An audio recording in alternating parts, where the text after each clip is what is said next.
The movie begins as Joel Dawson narrates to us the current state of the world. He says that his life was normal, like any of us, until the end of the world. It all started when a huge asteroid named Agatha 616 was heading straight to Earth. Humanity came together, and sent several rockets to destroy the asteroid before it hit the Earth, and succeeded. The asteroid was gone, however, the rockets were destroyed too. The radioactive material in the rockets rained back into Earth, causing all cold-blooded animals to mutate. So now there are huge ants, roaches, crocodiles, lizards, and many other huge animals who attack humans. The animals immediately started killing people. And within about a year, 95% of the human population was wiped out.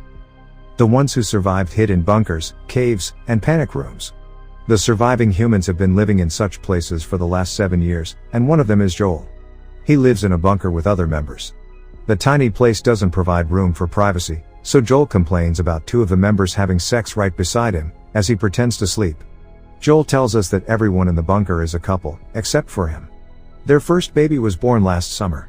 They have established their own lifestyle vastly different from how it was outside the bunker. Joel's day-to-day life includes milking the cow and cooking food. They have a hunting party every month, in which some members of the group go up and bring whatever food they can. Joel writes letters to Aimee, his girlfriend before he lived in the bunkers. That day, Joel is practicing hitting targets when the lights in the bunker start to flicker. Everyone starts to pack their weapons to go out. A mutated animal is in the area. Joel asks them if they want his help, but the group tells him to stay in the bunker. He is a liability for them because Joel cannot fight. The team then leaves to find and kill the animal. Joel and a few others stay at the bunker. They monitor the group through a device, and see that one of the team is killed by the monster. Joel gets a crossbow and goes to help them. One animal has slipped into the bunker. Joel sees it and freezes. Although he has plenty of chances to kill it, he doesn't move at all. The animal is about to attack him, when the others from behind him kill it. Cut to 7 years ago, the day the asteroid was destroyed. Joel and his girlfriend Aimee are in a car hanging out. He draws a picture of Aimee, and she gives him a box of colors as a gift. As they kiss, the emergency alarm goes off in the city. Just then the pieces of rocket fall back onto the city, creating huge explosions. The two drive back home quickly. After they had come home, everyone was packing their bags to leave for a safe place. The two hug for the last time, separated that day, and have not met ever since. She lives in another colony a few miles away. 7 years later, Joel still has the box of colors that he uses to draw the monster animals on his notepad. That day, Jay speaks to her through a radio system. The two talk about the letters that Joel writes to Aimee every day. But the call cuts off midway. Others from the team mourn the death of their team member. Suddenly, Joel asks the team about Aimee's colony. It turns out that it is only 85 miles away. It takes 7 days to reach there. Joel is determined to find Aimee this time. The team members are surprised because they know Joel cannot fight. They try to persuade him to stay, but he packs his bag with all the necessities and leaves the bunker for the first time. He looks at the map, but cannot figure out anything in it. He even can't tell what direction is west. So, Joel takes a chance and heads in a random direction. He walks for a while, thinking that the journey is not as bad as he expected it to be. On his way, he encounters several monster eggs, but tries to stay positive. He finds a frisbee on the ground and keeps it with him. Just then, he hears a noise nearby. The team members had advised him to run and hide instead of fighting the creatures. So, Joel goes into a nearby house. It is empty as expected. Curious, he opens the fridge and sees a creature there. He immediately rushes back outside. He ends up in front of a small pond. A tentacle peeks out of it. Joel freezes like he does when he is scared. Suddenly, a huge mutated frog comes out of the pond. But Joel doesn't move. It attacks Joel with its tongue, making him fall to the ground. A dog jumps on top of him out of nowhere. Just as Joel is about to run, the frog catches his legs with its tongue, and drags him towards them. The dog saves Joel from the frog, and they both run to a nearby van. It seems to be the dog's home. Joel notices Boy written on the ceiling and figures that it is the dog's name. That night, he stays with Boy in the van. The following morning, he draws the dog in his notepad, thanking him for saving his life, and continues his journey. Boy follows him with his owner's dress. It is the only way Boy can still be close to his owner. Joel keeps the dress in his backpack and starts walking with Boy. The two become best friends on their journey. Boy protects Joel from eating poisonous berries and other dangers, while Joel tells him everything about his life. One day, as they walk, Joel falls into a pit.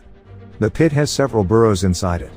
A worm monster called the sand gobbler comes out from one of the holes and attacks him. Just then, 2 survivors throw him a rope and bring him out of the pit. Several worm monsters attack him as he climbs up. The survivors are a man named Clyde Dutton and his 8-year-old friend, Minnow. Minnow throws an explosive in the pit and kills the rest of the monsters. As the 2 strangers continue their journey, Joel and Boy follow them for safety. It turns out that Minnow's father and Clyde's son were killed by a monster, and they have been together since then. The duo is heading towards the north now, where fewer monsters live due to the cold climate and higher elevation. Joel decides to be with them until they have to part ways. Suddenly, everyone freezes as they come across a huge snail. Clyde makes Joel take his shirt off and gives it to the snail. His shirt had the smell of sand gobblers in them, which attracted other monsters. Now the snail will spread it through the jungle and help them confuse the monsters. The snail slowly leaves. Minnow teaches Joel that like the snail, some creatures are actually nice. You can tell by their eyes. For the next 2 days, they teach Joel to shoot a crossbow in the right direction and other survival skills. Joel draws every monster they come across. The day finally comes when they have to part ways. Minnow insists he come with them to the north, but Joel has to find Aimee. Clyde gives Joel a grenade as a parting gift. As Joel and Boy continue heading west, Boy suddenly feels something is wrong and hides. Joel tries to bring him out. But before he can, he is attacked by a huge centipede monster, like the one he had encountered in the bunker. This time, Joel manages to point his crossbow at him but freezes right after. The monster throws him away with its tail and surrounds Boy. Joel lies on the ground, thinking of the day his parents died. With much determination he gets up and shoots at the monster, killing him. He finally saves Boy, and the 2 celebrate. That night, they stay at a motel where they encounter a talking robot named Mavis. The robot has 51 minutes of battery left. Joel asks her if she has a working outlet that he can use his radio on. Mavis offers her remaining battery to him. Joel finally contacts Aimee, who is worried about him. She tells him that her colony is leaving for a new place very soon. They have found another group of survivors who plan to take them somewhere safe. Before she can tell him where they are going, the power runs out. Joel brings Mavis outside and talks to her about his feelings. The robot shows him the picture of his family through its database.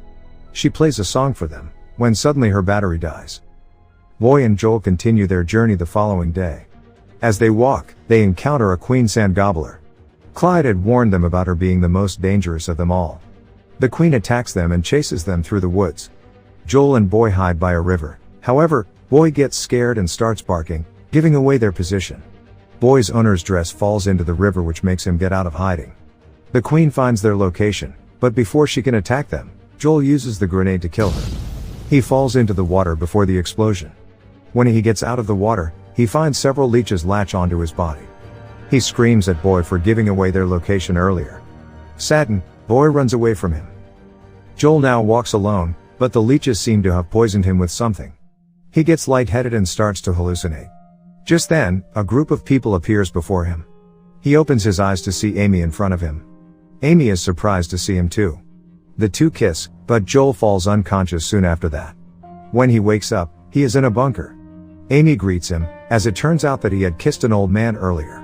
The 2 are talking, when Aimee is called by another older woman.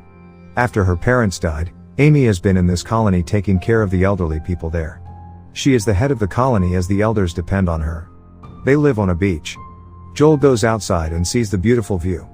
Several people are packing to leave the place. Another group of survivors had approached Aimee's colony. Their leader, Cap, had promised to take them to a safer arena, so now they are packing to leave.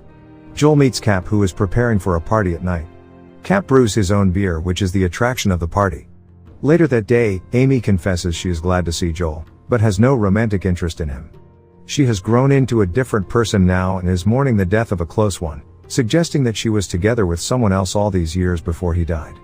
Joel is devastated, and apologizes to her for not asking before coming to see her. Aimee assures him that it is okay, and invites him to join their colony.